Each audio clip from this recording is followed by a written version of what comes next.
Hello, and welcome to Confidently Wrong, a show by regular dudes talking with confidence about content we have no right to speak about with any kind of authority, but do it anyway.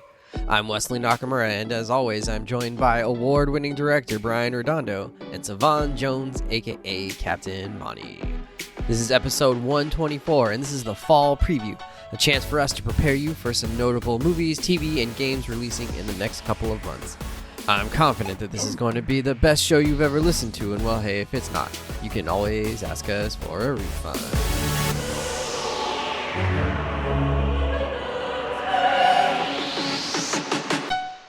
Incredible! Hello, gentlemen. Welcome back Hola. to Confidently Wrong. How's it doing, gentlemen? Savon, you got that beard growing thick right now, man. Woo! Yeah, it's time for me to trim this thing. I'm starting to get that mustache hooks over. You can't even see my upper lip anymore. If I smile, James Harden effect. yeah, when I smile, it's just like Don't eat soup. teeth and a bottom lip.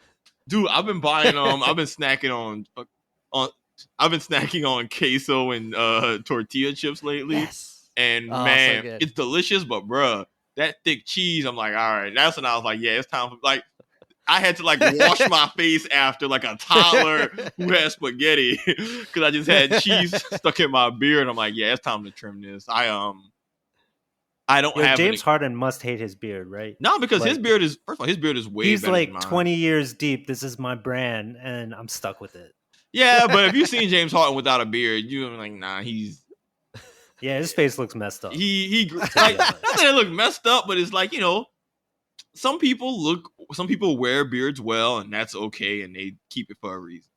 This needs to get trimmed. I just look unloved. I look like I'm That man coming out James of a Harden divorce really arc. said. That man James Harden really said, "I will not play for Daryl Morey led team," and he's about to show up in training camp for sure, 100%. Hell yeah, I want to be like James I love Harden when it. I grow up. He's All right. he's the worker rights. He's the spirit of what all workers need to have. Well, sort of, except he's still gonna have My to show employer's up a so he can earn his liar. money. My employer's Yeah. a liar. I'm gonna still do the bare minimum to collect my checks. This will not be comfortable. And hey, man, I respect that. Respect it. If All my right. employer lied to me Brian, about giving you me just more had- bread and didn't, I'm like, yo, I'm gonna act up. I'll be on my worst behavior. And y'all were hating on Ben Simmons. I All was right. not hating on Brian- Ben Simmons. I'm a Ben Simmons truther. I still got my Ben Simmons stock. Truther. I've been in them trenches. You know how hard it was defending Ben Simmons the last 2 years? It has been rough. I believe in him. Brian, you are not sporting a fully lush, thick beard, but you I'm not did. capable of sporting a fully lush beard. Thanks for rubbing it in. But you did just do some amazing travel. What did you get up to the past week or so?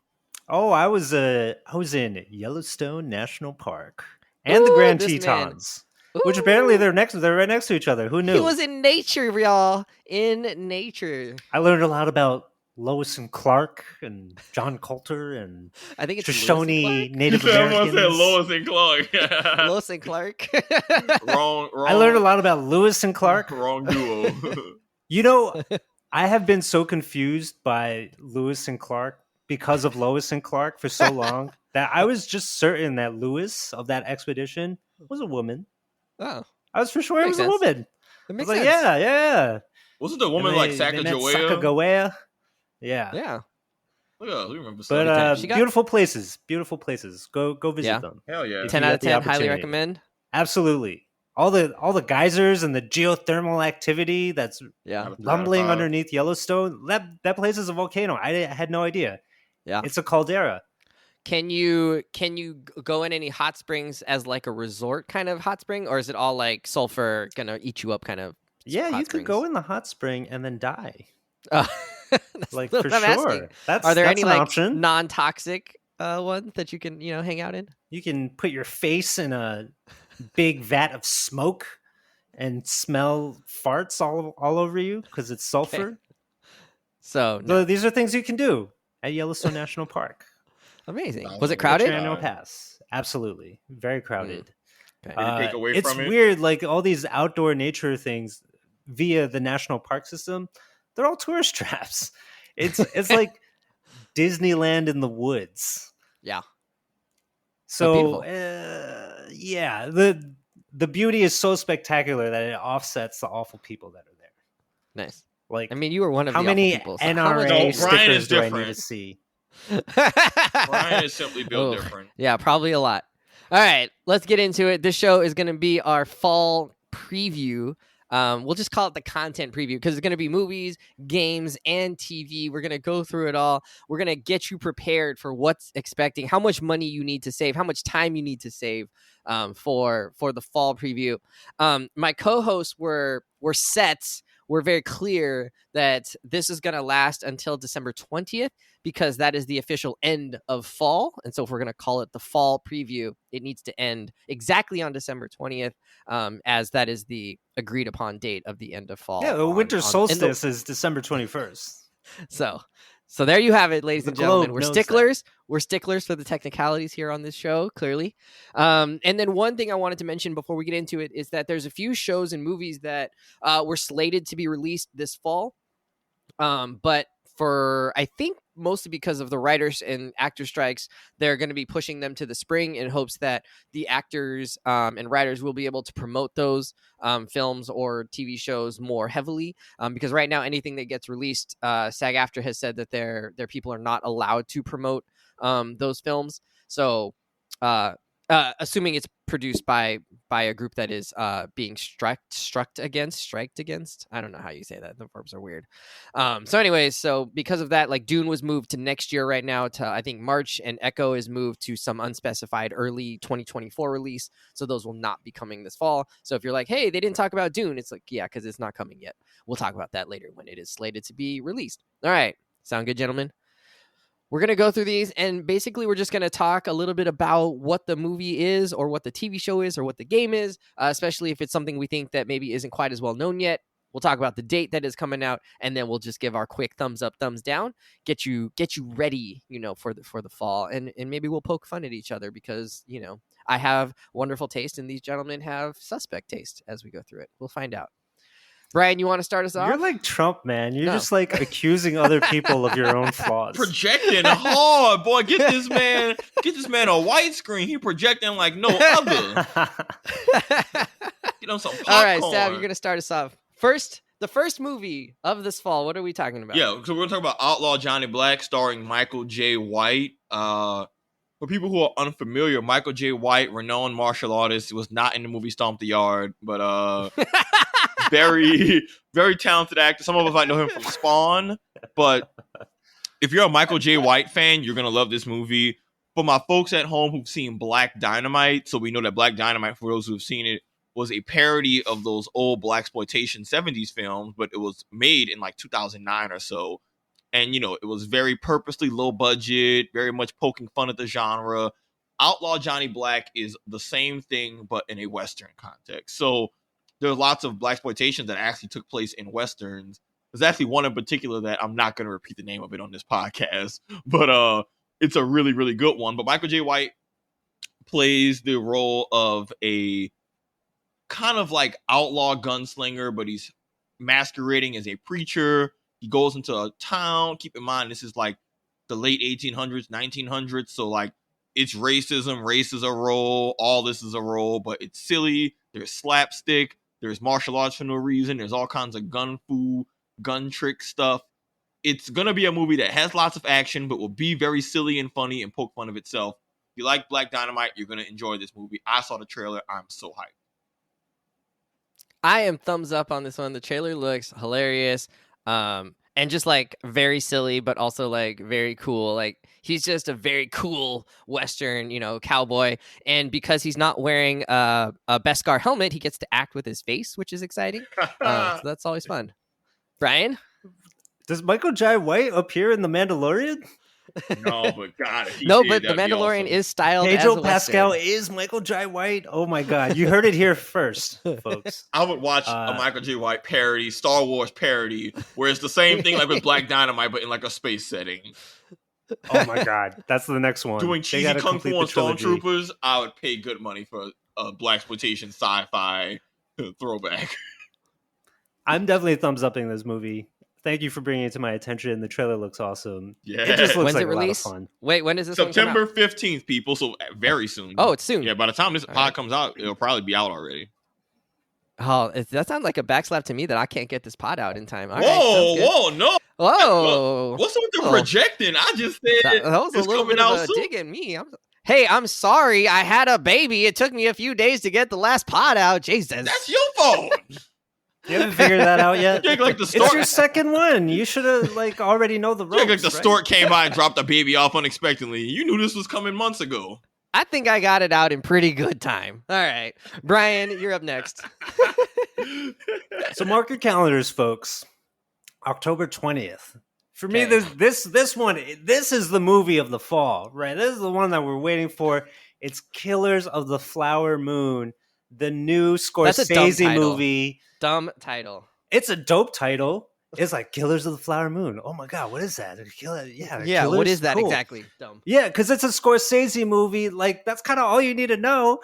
But it's also starring Robert De Niro and Leonardo DiCaprio, and it's about the murders in the early 1900s in the Osage or Osage Native American community in the Midwest.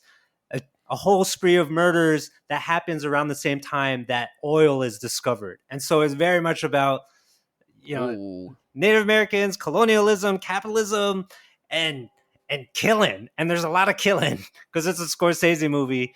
And it just frankly looks dope as hell. I don't know if it's going to be like a 2-hour movie or a 5-hour movie. Like, who knows? The Irishman was ridiculously long. So maybe this one will be too.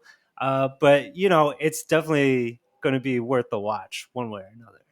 I'm thumbs sideways on this one because Ew. if it's like Gangs of New York level of violence and like intrigue and you're bought into the characters, then I'm in. If it's something else, like No Country for Old Men, boring, slowness, Oh my God, No Country for blah. Old Men is one of the greatest movies of all time. then I'm Wes. thumbs down. I One of the know greatest. people love it. It's just, I don't know. It was too slow for me. Well, All right, this is a anyways. Scorsese movie, so it's gonna be more like Gangs of New York. If it's based All off a right, I'm into it historical then. event, give me the book. Just tell me Oh. just tell me the book that I need to read to learn about this. I can't be This learning. guy. I'm not about to learn history from these pretentious, boring ass. It's not about the history; it's about the movie. Like, this is a fun movie. Hater. Savon has his hater. I haven't pants on seen. today. I haven't Let's seen. see. Leonardo DiCaprio is only fun when he was playing Candy in Django. Otherwise, he's boring. And I guess kind of Wolf of Wall Street was a little entertaining, but mostly, He's great. He was as pretty good. Mr. but Candy. besides those two, he's pretty boring. Let's just keep it a bean buck. He's not my favorite. He's not bad. He's just boring. Brian, you got the next one. So there's another heavy hitter that's dropping just a week later on October 27th. It's the new David Fincher movie. David Fincher of Seven, of Fight Club, of Okay. Benjamin Button. Oh, okay. of These are movies. House of Cards. Ooh. That Zodiac, that David Fincher. So he's got The Killer coming out, starring Michael Fassbender as an ace assassin who's all about routine and doing things cleanly, getting his job right. And if you see the trailer, it's all about like how methodical of a killer this guy is. And he's got very established rules, like don't get caught up, don't have any empathy, do your job, get paid, get out. Right. And so, of course, some of those rules are going to get flubbed during this Is he movie. like the transporter? And maybe, I don't know, but Yeah. it's David Fincher, and that's a guy you got to trust because All he's right. always going to make something worth watching. So that's October 27th. I'm sold. I'm in. Assassins. I'm good. I could watch that. I could see the appeal of that. I maybe need to watch with some people, but I could see just in some type of assassin thing. As long as they don't have it drag on the way they do with John Wick. Because now, well, yeah. All right, Sav, you got the next movie. All right. So November 10th, we got the Marvels coming out. So this will be a continuation of some of our characters: Captain Marvel, Spectrum, and then the new Ms. Marvel. I've kind of kept myself a little bit in the dark about the plot, but the main thing is that these different characters have these cosmic powers and they've gotten intertwined. So people's like they're kind of having these really wacky switching appearances, bodies, powers type thing. I'm looking forward to the movie, but what I'm most curious about is I can't get a read of what the tone is going to be. Is it going to be more lighthearted, more serious? That's probably the biggest what if I have about this movie, because I like to know tonally what I'm getting into, to know what expectations to hold it to. But also, as just a classic Marvel like fan / stan, I'm gonna watch it and we'll see how it feels. At the very least, I know I'll be probably baseline entertained, but I want to do some expectation setting of what that looks like. Yeah, I'm of course gonna watch it, right? You gotta watch it because it's Marvel. But Captain Marvel as a character, not my favorite, and that last movie of hers, not my favorite. But Ms. Marvel, kind of fantastic. So, I mean, it's got the recipe to make it, or it's got the ingredients to make it more of an interesting movie, especially with like the Freaky Friday thing that's been going on with Ms. Marvel and Captain. Yeah, it's Marvel. just like, what kind of movie is it? Is it a movie where people are going to be getting killed and dying on screen, or is it going to be more of like a ha ha? I just don't know. I don't know. I am also in the same boat. I'm a little bit lukewarm on this one. Much more excited for a couple of other Marvel things that are coming soon. I'm cautiously optimistic. I'm probably cautiously pessimistic. I'm a little bit like, thumbs down ish on it. We'll see. It could be good. I hope. Brian. Oh, this is one Savon's gonna hate for sure. Damn right. Oh, absolutely. Tell us. Savon, don't read the book. Watch the movie about Napoleon on November 22nd, starring Joaquin Phoenix, directed by Ridley Scott. Ridley Scott, who made we're getting the Blade Gladiator. Runner, Alien. Did he make Gladiator? I think he made Gladiator. Oh, was that Tony Scott? Maybe that was Tony Scott. No, that was Ridley Scott too. Yeah, it's Ridley Scott. Yeah. So they work together already. Yeah, capable hands for a big blockbuster movie. This one looks huge, massive, epic warfare of the, what is this, the 1800s, 1700s? I don't even know when Napoleon lived. That's why I'm going to watch the movie to find out.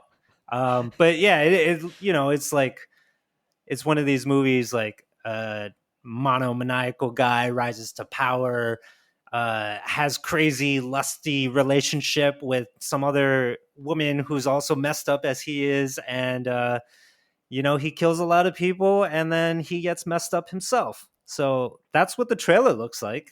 It looks like an epic. Yeah, we'll see. Sav, it's all right, I guess. Like, I just feel like I'm sick of talking about these same historical figures. We don't have any damn Napoleon movies, shows. I'm sick of it. We have thousands of years of human history. Napoleon Dynamite already. That's the best Napoleon. That's the best Napoleon. We got oh my god, Napoleon Dynamite is one of the worst movies I've ever seen in my life. That movie, that shit was so boring. I was in physical pain. No, I actually was like, come on. I was like, I actually have. You're lacking ninja skills for sure. I have better things to do with my time. Better things to do with my time. The movie looks alright. I'll give you my tots. It'll probably be a cool movie. It'll probably be a good movie. But I'm just at a point where there's so many more interesting historical figures and periods to focus on, and this feels very safe. Even if it's a good Brian's movie.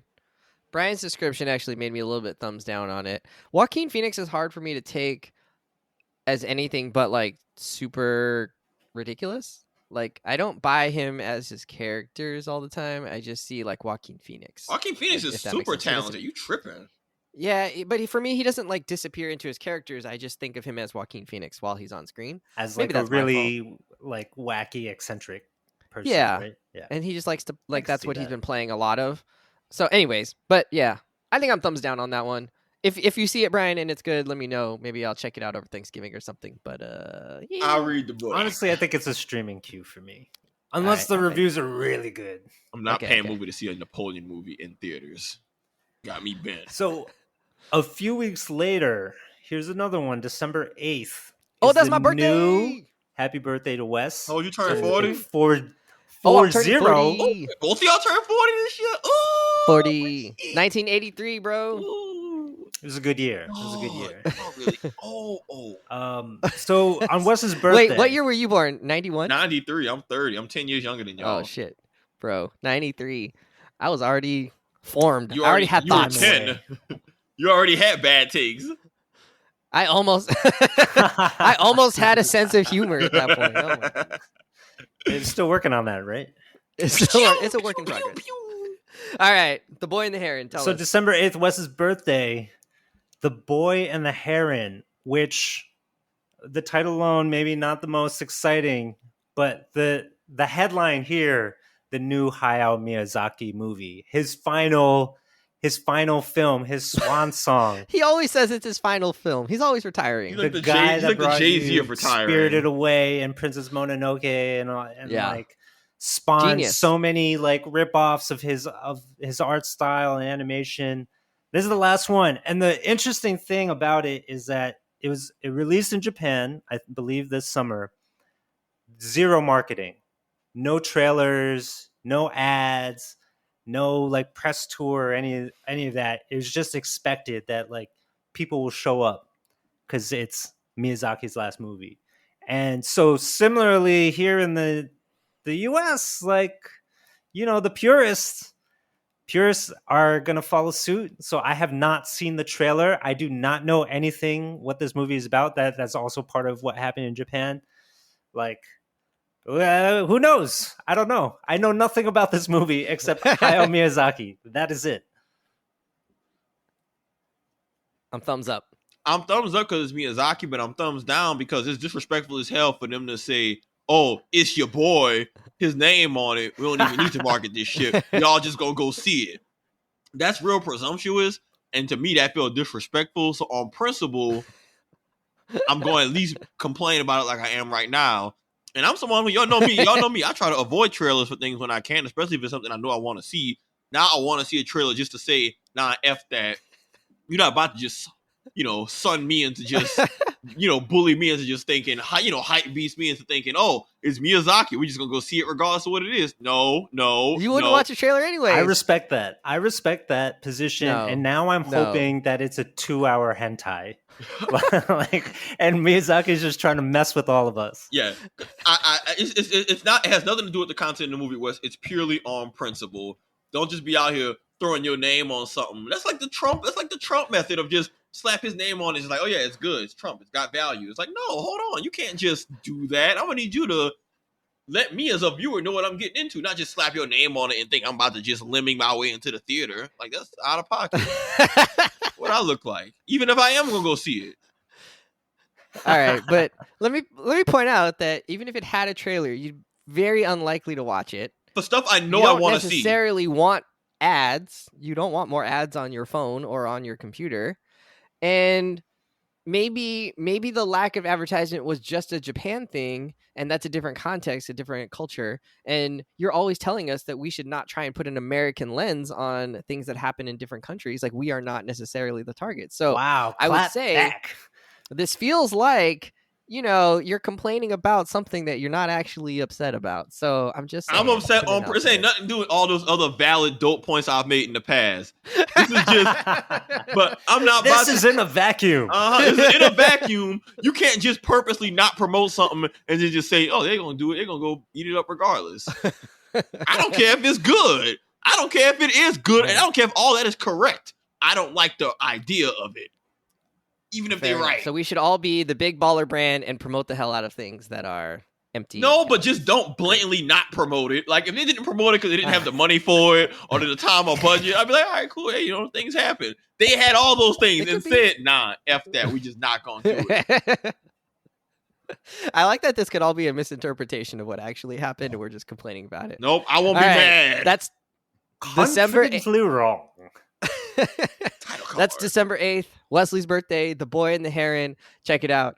A couple weeks later, we got December 20th, Aquaman and the Lost Kingdom. This should be the last movie of the what's his face? James Gunn. Right? Pre-James Gunn universe. So this will be kind of the thing that closes out the previous, whatever the fuck you want to call, happened at DC.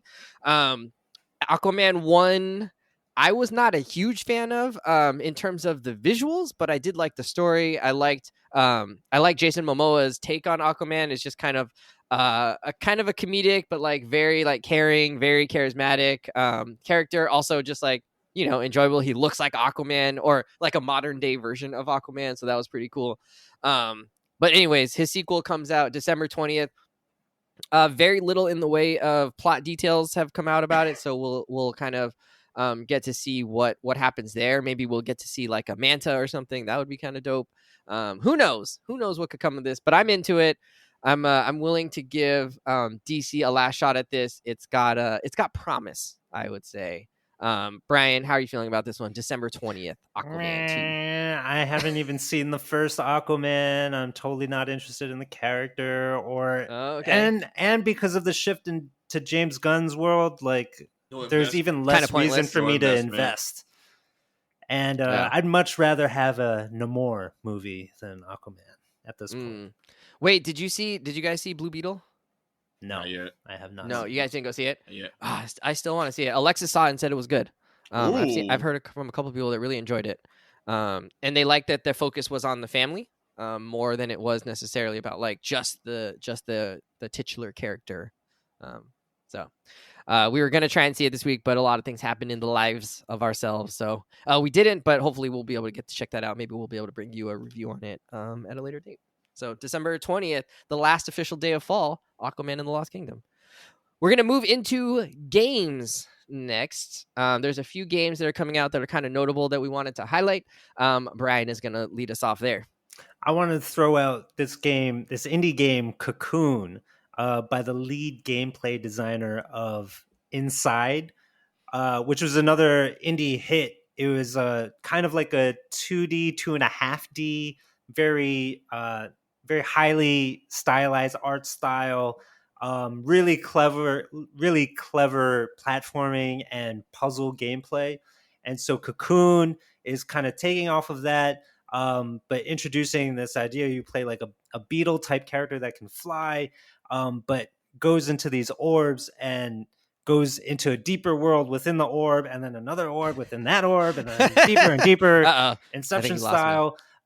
So I mean, and the art style is kind of like Inside, but it's also like Monument Valley. So it just looks really cool. And I think, for people that play like 2D, like some of these new 2D games that have just like really blossomed in the last 5 years, and are really just like really incredible gameplay. I'm looking forward to this one. And that's September 29, Cocoon. I think it's on all systems.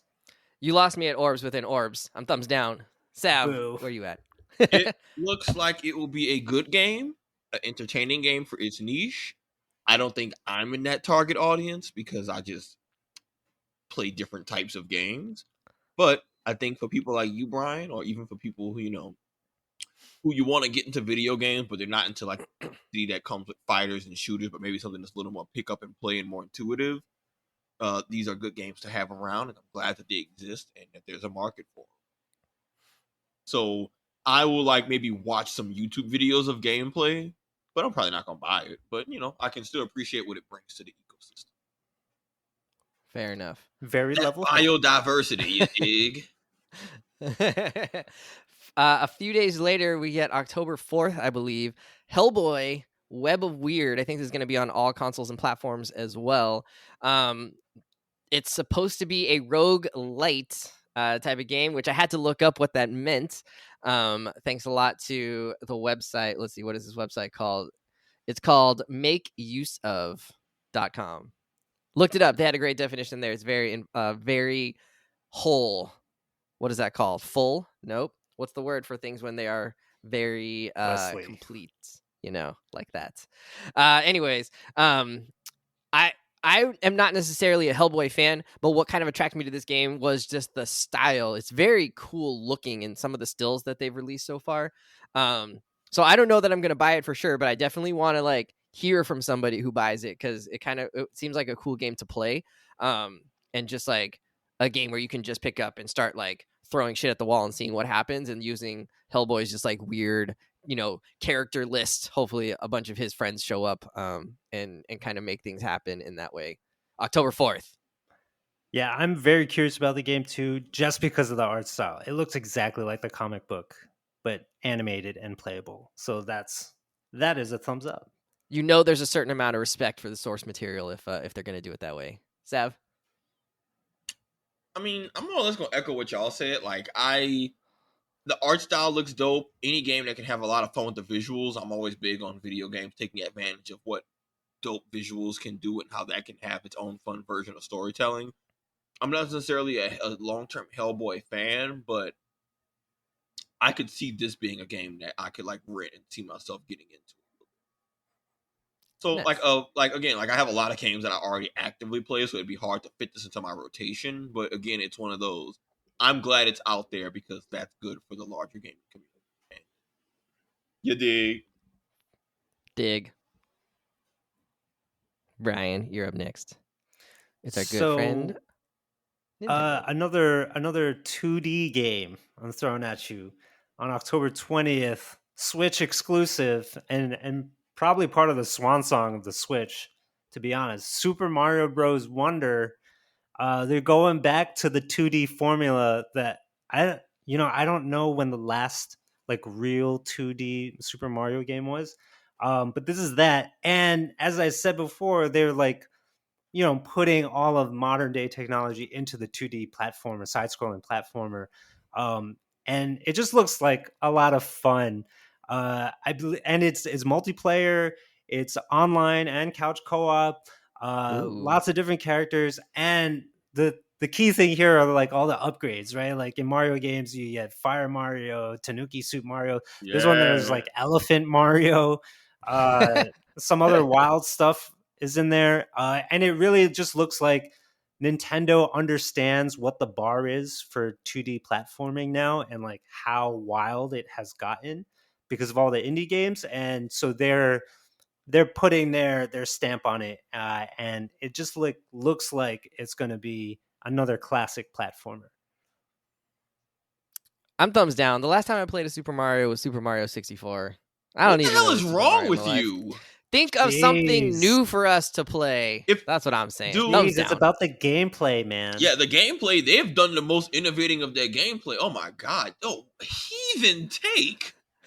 Back to 2D. First of all, some of their best games they did a mix because I think even like Super Mario, like World, Galaxy, some of those would do a blend of certain segments of the game would go back into a 2D platformer while transitioning into 3D depending on the section you did. So, cold take West. I'm thumbs up for this game. I'm always been a fan of just because again I don't have always the time to play those amongst the other games I play, but I'm always a fan of the flagship Super Mario games. I love Sunshine. I talk about Galaxy and Galaxy 2 being amazing, Incredible. incredible. Pretty much every major Mario game I've played, I have absolutely loved. And what they've done well, Brian, which I think, might co-sign this a little bit, is I love their 3D games. And generally, I'm in the camp that 3D is superior to 2D because of the gameplay possibilities. But they do a damn good job of making their 2D platformers really fun and really dynamic. And I have to concede that the 2D also lets you still do a lot of fun stuff, but it's way more accessible for people who don't play a lot of video games, rather than navigating a 3D world, having to mess with a camera, all that stuff. I'm excited for this game. If I had more people to play with who were like not hardcore gamers, I would 100% buy this game solely to just say, hey, look, let's just put on some effing Mario 2D side scroll. You could be your character, Luigi, Peach. It's all the cast of characters, a big cast. So like, this looks like it's just a good game. Nintendo does not miss the mark when it comes to their flagship Mario games, and they do a great job of keeping it fresh. Thumbs up. Fair enough. That's October 20th. Also on October 20th, I am doing the Birdman rubbing hands meme right now. Playboy. Sam, what's happening? Playboy. What's happening in the next game? Playboy. Yeah. Next up, we got Marvel Spider-Man 2. I'm very hyped for this game. For anyone who played Marvel Spider-Man, that was the first one that came out on PS4. Really dope game. Probably some of the best web slinging we've gotten. A really fully actualized New York, but in like a next gen setting. Dope story, fun gameplay, gadgets. Probably the game that makes you feel the most like Spider-Man in terms of just the full package of his power set stuff, storytelling. The game, while not perfect, was followed up by the Miles Morales DLC expansion that then was a Miles Morales self-contained story that gives you the classic still Spider-Man power set, but his abilities. And that was actually a launch title for PS5. Now they're taking the best of those two, putting them together. We're getting this new Spider-Man, next gen, New York, new powers, new gadgets. We're getting symbiote suit. We get to play as both Miles and Peter in this game. So it's almost kind of be the way, almost like how Grand Theft Auto became in the story, where you're navigating between different characters and unique abilities in their own stories, which I love that model of storytelling for Grand Theft Auto. I think it'll be great for this Spider-Man game. My biggest complaint is that I have to boot up two different games to swap between Miles and Peter. Now they're together. Miles has his invisibility and electricity powers. Peter's going to have the suit and be a little more older. The rogue gallery is always going to be great. I'm hyped for this game. It's going to be a day one purchase. I'm into it. Thumbs up. I can't wait. Let's go. Absolutely. This is the game of the fall, man. And that symbiote suit, oh my God. If he's got like a crazy power set to go with it, yeah, this is the one. Well, the biggest issue that you got later was that I felt Miles has such a cooler power set than Peter, that Peter has the gadgets and because he's older and more technologically savvy. But my biggest concern was, okay, what can they do to make Spider-Man, the OG, still feel unique compared to Miles? This is exactly how they should go about it. I'm extremely hyped. I love the gadgets, though. Like, you could just fight in different ways, and you can kind of, you could kind of tailor any situation to your particular preferences because you had access to so much different gear. Oh, yeah. I want to be clear. I agree with you on the gadgets. It's just that Miles had gadgets, too, but he also gets electricity powers and invisibility, and at a certain point, that starts to overshadow. If he gets gadgets and these other dope tertiary powers, Peter starts to feel a little like, a little dated, a little antiquated. But they're addressing that and it's going to have good story elements too, because we know what the black suit does. He's on that Black Air Force energy. He goes into demon mode. Like, he going to be out here acting a fool, talking out of pocket, pissing off friends. He's going to do the dance. Hey, do a Bully Maguire. I'm here for it. Yeah, excited game. I'm going to buy it right when it comes out. Nice. All right, so that wraps us our game section. That's October 20th. That's probably the big game of the fall. But unless you're, into one of those games that releases in the fall every year, like Madden or 2K or something like that. All right, TV. This will wrap us up. We got a few shows we want to talk about. September 12th. That is in just a few days away. Welcome to Wrexham debuts about Ryan and what's his name? Ryan Reynolds and Rob McElhenney. Yeah, this is their second season as owners of a very low down on the table team out of where are they, in Wales. I'm excited. The first season was great. It did a great job of being kind of a mix of a documentary, but also just like kind of fun and got you into the setting of what it's like to be a fan in this small town, like very, very small town, but very passionate about their soccer team and kind of the stress of it all of being the owner of this team and kind of putting your financial future a little bit on, tied into this team that you really don't know a lot about and that we don't, as an audience, don't know a lot about, and Ryan and Rob are learning as they go. So a great debut. First season came out last year. This season will come out in a couple of days, and it'll be a recap of the previous soccer season, which runs from about August to May. So it kind of covers the last year, the kind of 2022-2023 season. It'll be good times. Thumbs up, Sav? Are you gonna get into it this year? No, it looks boring as hell. You couldn't pay me to watch this. I don't want to watch. I don't care about rich people. I don't care about soccer. I don't care about the business side of soccer. Why in hell would I dedicate my finite time on earth to watching this? There is not so a much wrong about take. Also, like the people of Wrexham and stuff. What the hell is a Wrexham? I'm gonna watch it. I didn't love how they really milked out the show last season and had so many episodes when they could have like chopped it by a third or something. They could have. That's true. It's just them indulging themselves. It's them just like, it's a cash grab. It's definitely a cash grab. They're just hyping themselves it's brilliant, though. Getting high off their own. I bought a jersey. Brilliant marketing. It's very heartwarming. And they ended on such a disappointing note at the end of last season that I've avoided all soccer news of what has happened to the Wrexham club since, knowing that they're going to have a season 2, and I'm excited to find out. They're rich and I'm a hater. At the end of season 1, I really thought they were going to make it. I was like, oh, this is clearly a story of triumph and blah, blah. Spoiler alert, they do not make it at the end of season 1. They blew the big one like Team USA. Oh man, but it was still great, and I, in some ways, that made for a better arc, right? Like, if they had just like fairy tailed their way into it, like you'd be like, like they didn't go through challenges. So, we'll see if they can do it in season 2. Their goal is to get promoted, which means they have to finish like really high up or something and do a lot of things. So, we'll see if they can do it. All right, Brian, you're up next. So end of September 29th, we got The Boys spinoff series Gen V coming out. And Gen V is so it takes place in the world of The Boys, but it's about the university or institution where young people with the V compound or whatever get trained to become superheroes, right? And go into the VOT system of becoming a superhero. And from what I understand, it's just going to be kind of like crazy violent as The Boys are, with a lot of wacky power sets and the ramifications of people who are new to powers trying to adjust to them. But in a, college setting that comes with like the partying and probably a lot of the politics that comes with college, because we know The Boys doesn't shy away from that. And so it's got a little bit of like the Professor X School for the Gifted thing going on, or like New Mutants, but in The Boys universe and in that style and tone. So maybe interesting. I don't know. I don't know. I didn't really love like the other spinoff they did, the other cartoon animated one they did. But we'll see. Thumbs down.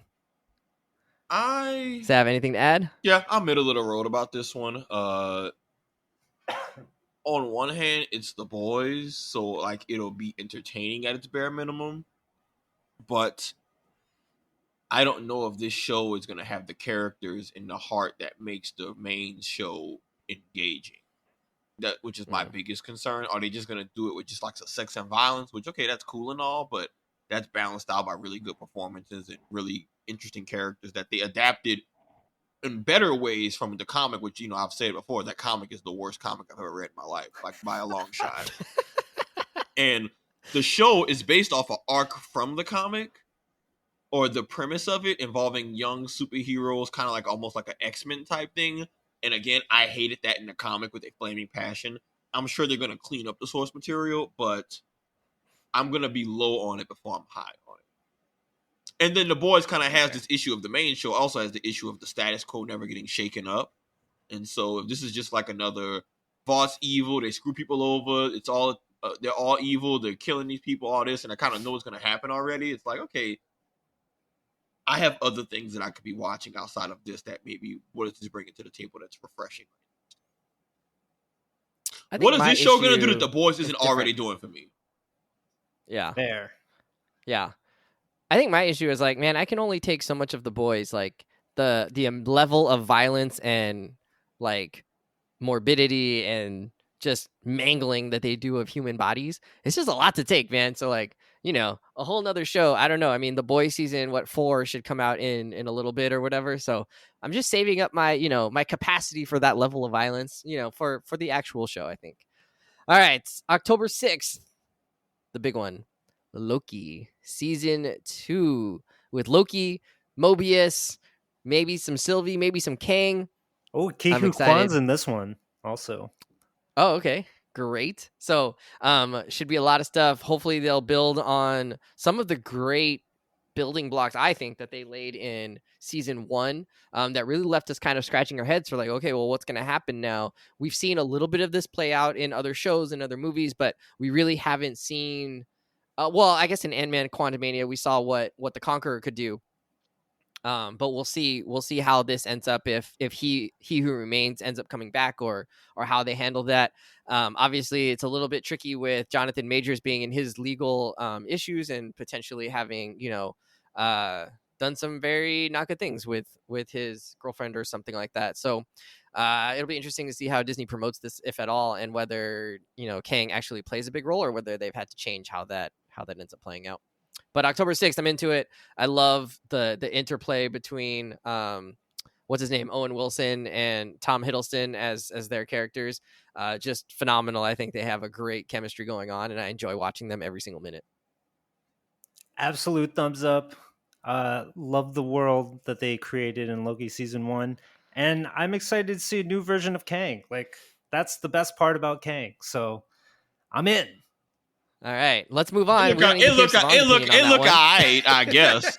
Like, I'll watch it, but I can't pretend that I'm just not hyped for it. It just looked, shit was boring. Actually, no, it wasn't boring. It was corny. But it's cool. I'll give it a fair shake. That's your second wrong take today. Second wrong take. Strike 2. All right, what's up? What's next, Savon? Now, put some quality stuff coming up soon. You heard me. Animation still, huh? Yeah, Invincible season 2. So, yeah, we're getting a new season of Invincible. Some of y'all might already have seen an Adam Eve origin story movie that was on that was on Amazon to kind of build out her backstory. By the way, yeah, it was really good. I enjoyed the hell out of it. I still need to go back and rewatch that. It's good, and just the animation budget increases alone. It's like, okay, cool. Invincible season 1's biggest issue was the animation, and I think now that they've had time to really tighten that up, I'm excited for the show. Like I said, it's the opposite of The Boys, where they have amazing source material that they've adapted extremely well. I am very excited for this show. My one thing I'm curious about is that, having been someone who read all the Invincible comics, there's no way in hell that they could possibly adapt all of those from the comic series into the show. Like, it just doesn't work for practical reasons. So I'm curious to see what they consolidate, what they cut. There's no way that they don't shift up certain events pacing-wise. So I'm curious about that. Although there is one conflict in the comics that I know is happening in the show, and if they do it right, it's going to be amazing. And I won't mention it here because spoilers, but like, it's good. I'm very excited.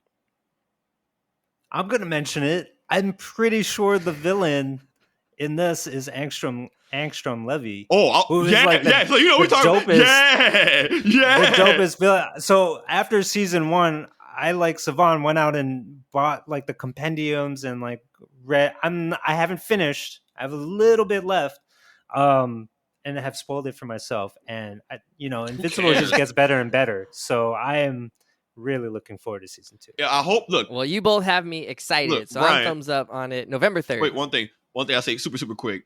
Angstrom Levy, yes. So we know the stuff that happens with him, and that whole conflict with him is going to be dope. But also, if we get some, I'll just say his name because it's not a spoiler, but boy, if we get Conquest. Oh my God. If we get, I'm just wondering there's who will voice him. Who will, when I hear Conquest, I imagine that he talks like Hank Hill's dad, Cotton Hill from King of the Hill. That's the voice I imagine him having. Either way, I'm excited. Yeah, keep it going. All right, thumbs up. Brian, you got the next show. So this one is a me pick. This is not for you guys. But November 21st, I was pleasantly surprised to find out that on that date, we will be bestowed with season 5 of Fargo. Arguably, at least the first 3 seasons, arguably one of the best shows in the past, I don't know, I want to say like 5 to 10 years. For those that don't know, Fargo, the movie, a famous Coen Brothers movie, takes place in Minnesota, Midwest, and it's kind of about, it's a down on his luck, every man kind of person getting entangled deeply into the criminal underworld and things going haywire from there. And so every season of Fargo charts a new characters, new story, self-contained. So it's an anthology series. Basically. Oh, it is? You could just watch any individual season for its own story. But, they kind of like follow that same general structure, right? Like everybody person getting entangled in a criminal underworld. And then there's also a law enforcement person who also gets entangled in it. And things go wild, and it has sort of like a wacky, eccentric Coen Brothers style baked into it. And so season 5 brings us a whole new cast of characters, and John Hamm is one of those people. There's always like a big name actor every season. So season 1 was like Billy Bob Thornton. You had Ewan McGregor in season 3.